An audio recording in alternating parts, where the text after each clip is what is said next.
जिब्रो भलचङ्गा पार्नु भएको छ। सर्वशक्तिमान पिता एकदमै यस्तो हुनुहुन्छ कि हैन, रोगीलाई पनि निरोगीमा परिणत गरिदिनुहुन्छ हैन, एकदमै स्वस्थ जीवनमा परिणत गरिदिनुहुन्छ। दोस्रो वाला शैतानको पासोबाट पनि परमेश्वरले थपक्क आफ्नो दाहिने बाहुलीमा पकडेर आफ्नो साथमा ल्याउनुहुन्छ।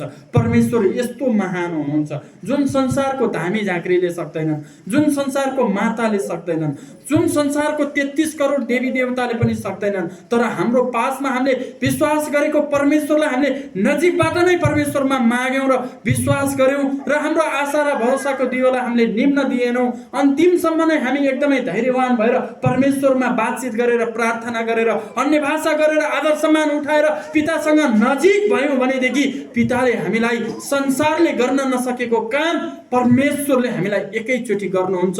जो हाम्रो परमेश्वर शाश्वत परमेश्वर हुनुहुन्छ र केही परमेश्वरले हाम्रो लागि पनि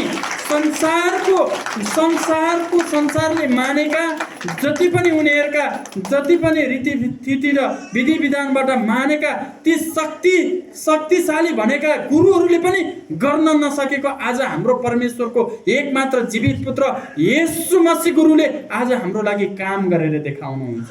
हेर्नुहोस् त, सर्वशक्तिमान पिताको कत्रो शक्ति, कत्रो सामर्थ्य हामीले एकदमै